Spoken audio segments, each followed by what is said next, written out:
এই মুহূর্তে জাতীয় ঐক্যমত্য কমিশনে যেতে চায় এবং সেখানে ঐক্যমত্য কমিশনের সাথে জামাতে ইসলামের বৈঠকের পর ব্রিফিং করছেন দলটির নায়েবে আমির। আমরা সরাসরি চলে যাচ্ছি সেখানে।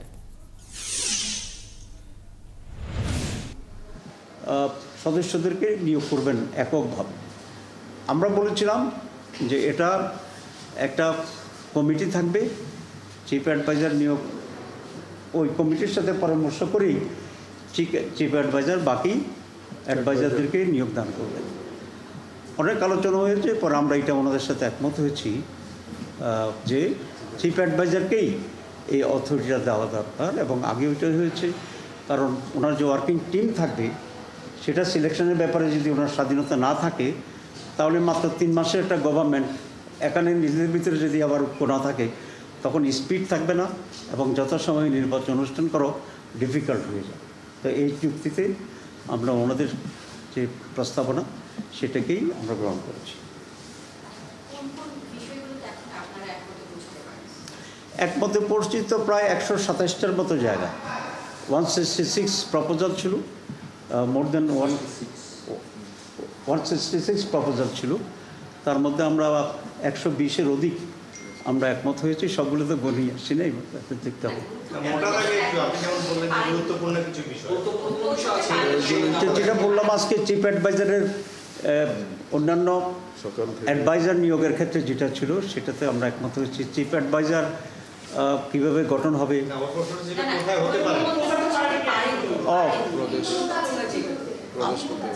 আমরা হইতে পারি না। একটা সবচেয়ে ইম্পর্টেন্ট যেটা সেটা হচ্ছে তাদের একটা প্রস্তাব ছিল যে বাংলাদেশকে 4টি প্রদেশে বিভক্ত করা।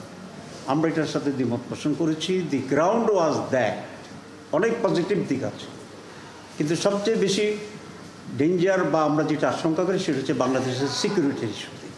কারণ বাংলাদেশ এমনি ছোটো দেশ, 4টে ভাগ হলে এটার ইন্টিগ্রিটির প্রশ্নটি থাকবে, সিকিউরিটির প্রশ্নটি থাকবে।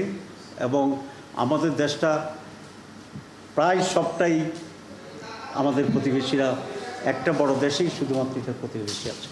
তো এটা একটা মেজর ইস্যু যেখানে আমরা দ্বিমত পোষণ করেছি।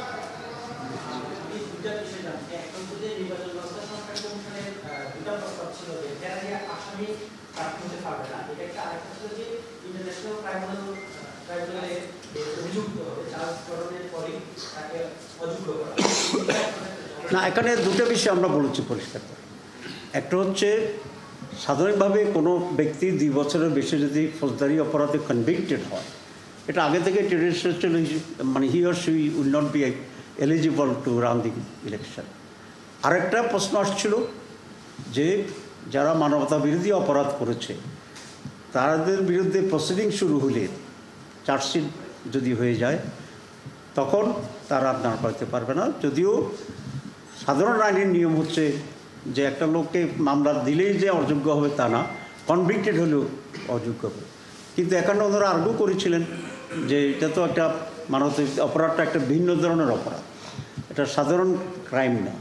সুতরাং একটা পার্টিকুলার টাইমকে বেস করে যারা এই সমস্ত অপরাধে জড়িত তাদেরকে চার্জশিট হয়ে গেলেই তখন তারা এখানে দাঁড়াতে পারবে না।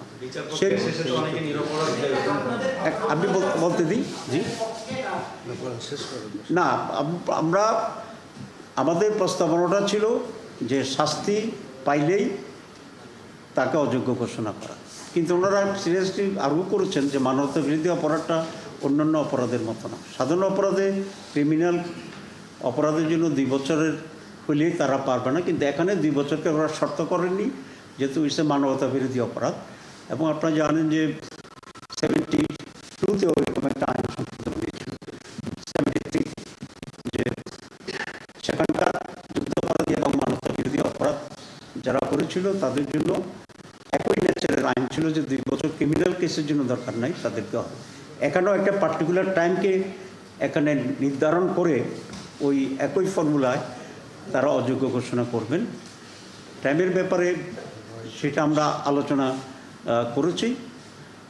আমাদের দিক থেকে সেই প্রস্তাব তারা আমরা পরে এটা প্রস্তাব মেনে নিয়েছি। আমরা তো বলছিলাম আগে কনভিক্টেড হলে, কিন্তু তারা বলছেন এই বিশেষ অপরাধে একটি বিশেষ সময়ের ভিতরে যে অপরাধটা হয়েছে মানবতা বিরোধী অপরাধ, সেটার জন্য 2 বছর কনভিকশন শর্ত হবে না যদি ক্রিমিনাল প্রসিডিউরে ওটা যদি চার্জশিট হয়ে যায়, that will be enough to declare them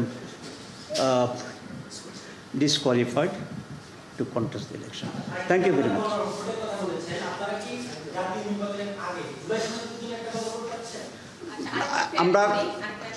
আমরা এটাকে নাম যেই হোক, এখনকার যে ঐক্যমত্য হবে সেটার জন্যই আমরা গণভোট চাচ্ছি। আমরা আর একটা কিছু চাচ্ছি যে কেয়ারটেকার সরকার অধীনে both national election and local government election হতে হবে। সবাইকে ধন্যবাদ। না, আমরা মনে করি যে একটা ন্যাশনাল আমাদের যে একটা গভর্নমেন্টের আর একটা গভর্নমেন্টের মাঝে ব্রিজটা হচ্ছে ইন্টারিম গভর্নমেন্ট। ইন্টারিম গভর্নমেন্ট অনেক লম্বা সময় থাকার বিষয় নয়।